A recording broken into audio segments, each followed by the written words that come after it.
Indeed, it was a Monday. Indeed, it was a Monday, Kenny Granville.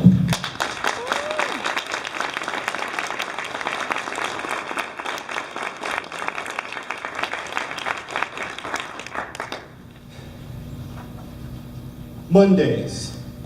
The one day of the week that has the ability to take everything and just knock it all out of alignment. Just mentioning Monday just ruined this whole weekend for everybody in here. The only thing about Monday that can be described is by the great philosopher Garfield. Ugh, I hate Mondays. Fellow Toastmasters, Mr. Toastmaster, distinguished guest, we've all had one of those Mondays. See, my Monday started off with my ringtone, "Pretty woman, walking down the street." See, that was my fiance calling me to wake me up for the first day of school. Because the night before, we all know, the first day of school has you counting binders and pencils and nicks and knacks. So she called to wake me up to get ready. I got up and go to my daughter and I say, "Hey, baby, come on, let's go." And she's supposed to be the responsible one out of us and be ready to go to school. But instead, she's barely waking up, dragging the dried hair from her drool on her face, and I look at her and I say, "Okay."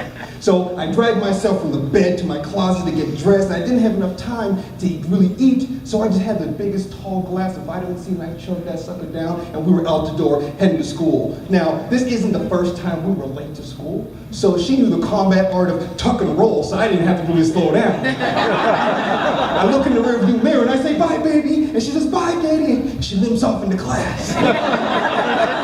Now, how I got to work, only people on the road and God knows, because all I remember is waking up at my desk. And I was so tired, I thought I would get some of that horrible work coffee that they had, maybe to pick me up a little bit, but all it did was join forces with that tall glass of vitamin C, and nature called. I picked up my phone and I started walking. Now, of course, it's Monday, and Monday deemed it necessary for the janitorial staff to be cleaning the closest bathroom. So I had found myself taking the Hobbit's unexpected journey to the other side of the room.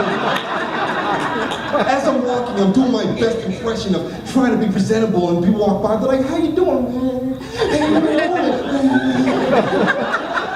I get to the bathroom and I walk in. A little confused. 4 bathroom stalls, and the mirrors are clean, and lavender. But then I was awake. I was confused. I was like, why are there no urinals in here? Then I was mortified. I realized I had walked into the women's bathroom. Made quick haste to the bathroom door, and that's when I heard it. That first door opened. I was faced with 2 choices.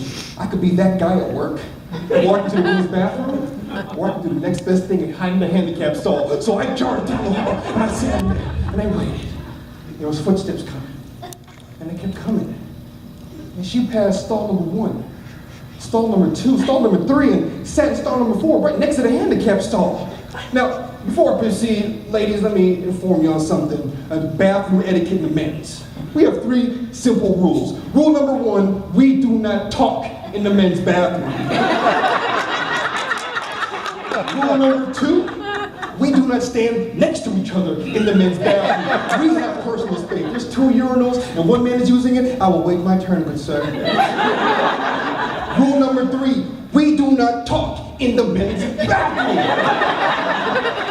So I'm sitting in a stall. She comes in and sits right next to me, and she's invading my personal space, and I'm freaking out.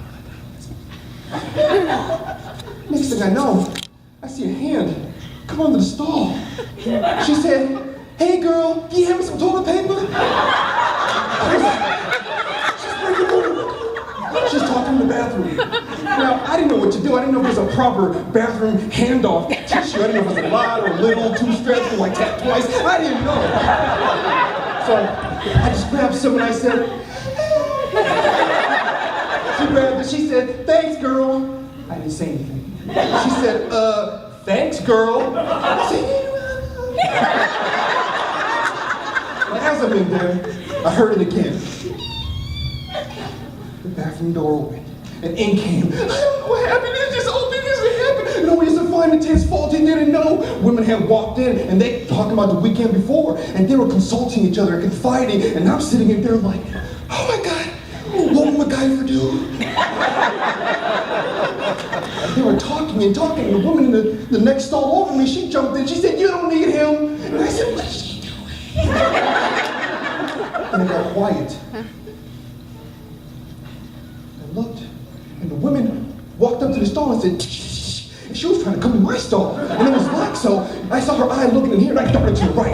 She looked here, and I darted to the left. So she walked off, and it got quiet again, and I was like, "What's going on?" I peeked and hit a crack, and they were sitting there.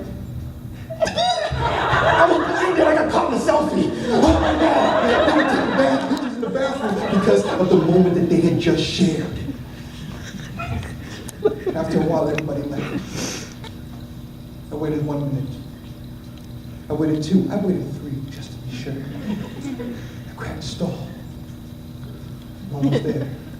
I quietly walked in case someone was coming in. I wanted to hear my steps. I looked back in case I had to run and the stall was within reach. I got there and I cracked the door. I looked out. Saw the water fountain right there. I quickly jumped out. Didn't like I was drinking water. That house was amazing.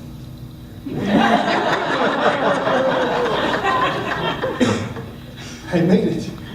I escaped. Cocky in my escape, I wiped the water off my lips and flicked it. And that's when I had heard it. Pretty woman walking down the street. As the door closed, I realized I left my phone in the bathroom. Indeed, it was a Monday.